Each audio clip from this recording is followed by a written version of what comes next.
Iran के power plant पर हमले को ट्रंप ने 5 दिनों के लिए टाल दिया है। बताया जा रहा है कि ईरान के साथ बातचीत के बाद ट्रंप ने बड़े हमले का प्लान टाला है। इससे पहले ट्रंप के स्ट्रेट ऑफ हॉर्मुज पर हमले के 48 घंटे के अल्टीमेटम की मियाद आज खत्म भी होने वाली है और बड़े हमले का प्लान भी तैयार था, लेकिन अब हमले का प्लान टाल दिया गया। वही आपको यह भी बता रहे हैं कि ट्रंप ने जैसे ही ईरान जंग को कुछ दिनों के लिए रोकने का ऐलान किया, ईरान ने इसे अपनी बड़ी जीत बताते हुए अमेरिका का जमकर मजाक उड़ा दिया। हम टॉप एंगल में एनालिसिस करके आपको बताएंगे कि आखिर ऐसा क्या हुआ जो ट्रंप ईरान को राहत देने के ऊपर आमादा है। हम आपको अमेरिका, इजराइल, ईरान के बीच जारी जंग की बाबत पूरा एनालिसिस करके भी बताएंगे। अमेरिकी राष्ट्रपति ट्रंप ने भीषण जंग के बीच ईरान को लेकर बड़ा ही चौंकाने वाला बयान दिया। उन्होंने अमेरिकी रक्षा विभाग को निर्देश दिया कि ईरानी पावर प्लांट्स और ऊर्जा ढांचे पर किसी भी सैन्य हमले को फिलहाल 5 दिनों के लिए टाल दिया जाए।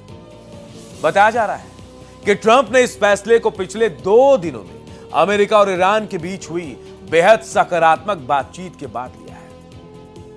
ट्रंप ने दावा किया कि दोनों देशों के बीच मिडिल ईस्ट में जारी तनाव को पूरी तरह खत्म करने को लेकर गंभीर चर्चा चल रही है। ट्रंप ने अपने social media platform truth social पर लिखा कि ईरान के साथ पिछले 2 दिनों में बेहद सकारात्मक और प्रोडक्टिव बातचीत हुई, जिसका उद्देश्य मिडिल ईस्ट में जारी टकराव का पूर्ण समाधान निकालना है।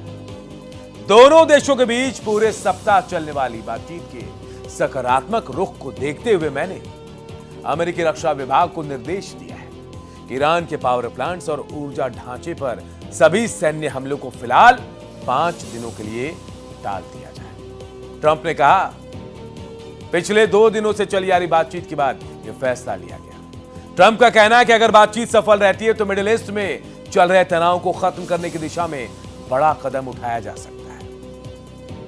अमेरिकी राष्ट्रपति ट्रंप ने यह भी चेतावनी दी कि हमले रोकने का फैसला ईरान के साथ आगे की वार्ताओं की सफलता पर निर्भर करेगा। आपको बता दें कि ट्रंप की ओर से यह घोषणा ऐसे समय में आई है जब 1 दिन पहले ही ट्रंप ने ईरान को कड़ी चेतावनी देते हुए कहा था, अगर तेहरान 48 घंटे के भीतर स्ट्रेट ऑफ हॉर्मुज को पूरी तरह नहीं खोलता है तो उसके पावर प्लांट्स को और एनर्जी इंफ्रास्ट्रक्चर को तबाह कर दिया जाएगा। लेकिन अब हालिया घटनाक्रम से संकेत मिल रहे हैं कि दोनों पक्ष अब युद्ध का कूटनीतिक समाधान निकालने की ओर कदम बढ़ा रहे हैं। लेकिन आखिर इसमें कितनी सच्चाई है, हम ऐसा क्यों कह रहे हैं, वो भी आपको बताते हैं। ईरान ने ट्रंप का मजाक उड़ाया।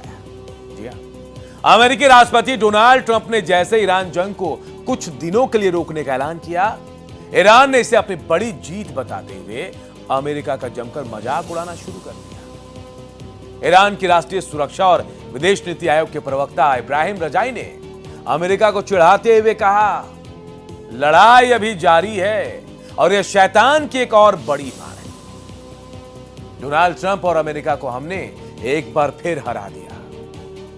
ईरान का यह तीखा तंज ऐसे वक्त में आया जब पूरी दुनिया इस महायुद्ध के रुकने की उम्मीद में थी, लेकिन तेहरान के इन तल्ख तेवरों ने जतला दिया कि वो कूटनीतिक मोर्चे पर अमेरिका को नीचा दिखाने का कोई मौका छोड़ना नहीं चाहते। ईरान के इस ताने ने वॉशिंगटन के दावों और रणनीति पर कई गंभीर सवाल खड़े कर दिए। जाहिर है, ईरान के इस्लामिक रिवॉल्यूशनरी गार्ड कॉर्प्स यानी IRGC से न्यूज एजेंसी ने ट्रंप के बातचीत वाले दावों को सिरे से खारिज कर दिया। एजेंसी के सूत्रों के हवाले से स्पष्ट किया गया, तेहरान और ट्रंप के बीच डायरेक्ट और इनडायरेक्ट तरीके से संपर्क नहीं हुआ।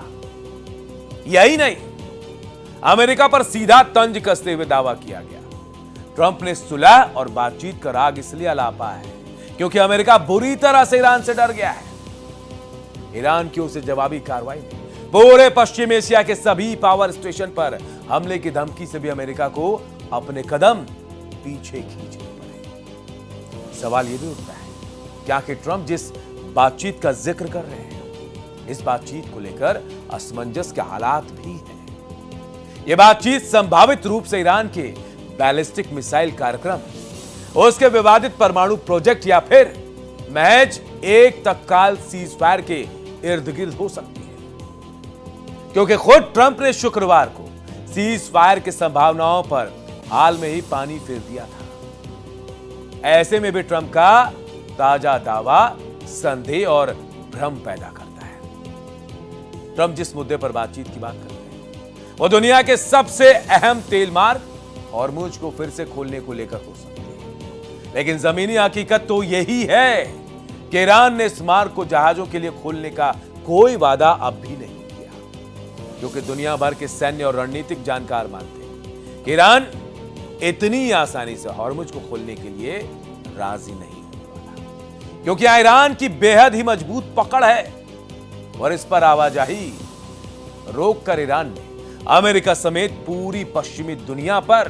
भारी दबाव बनाने में कामयाबी हासिल भी कर ली। एक तरफ जहां ट्रंप नरमी का ऐलान कर रहे हैं, तो वहीं हम आपको बता रहे हैं ईरान में लागू इंटरनेट बंदी 24वें दिन भी जारी है। ये बंदी 552 घंटे से ज्यादा समय तक जारी है। आपको बता दें कि दुनिया के किसी भी देश में दर्ज सबसे गंभीर इंटरनेट ब्लैकआउट में से एक है। तो वहीं 24वें दिन भी जंग जोरदार तरीके से जारी रही। हिजबुल्लाह ने दावा किया कि उसने लेबनान में इजरायली सेना के वाहनों और सैनिकों को निशाना बनाते हुए रॉकेट हमले किए। तो वहीं दक्षिणी लेबनान में एक हवाई हमले में एक नागरिक की मौत की खबर है। टायर के अल शाहबिया इलाके में यह हमला हुआ, तो इजराइल के हमले में गलती से उसके ही एक नागरिक की मौत हो गई। यह घटना लेबनान सीमा के पास एक इलाके में। तो ईरान ने दावा किया कि उसने सऊदी अरब और बहरीन में अमेरिका के ठिकानों पर हमला किया है।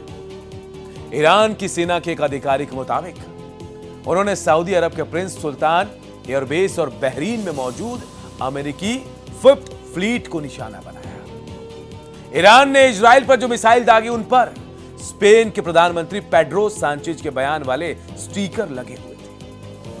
दरअसल ये स्टिकर इसीलिए लगाए गए क्योंकि हाल ही में स्पेन के प्रधानमंत्री पेड्रो सांचेज ने बयान दिया था कि स्पेन की नीति युद्ध के खिलाफ है।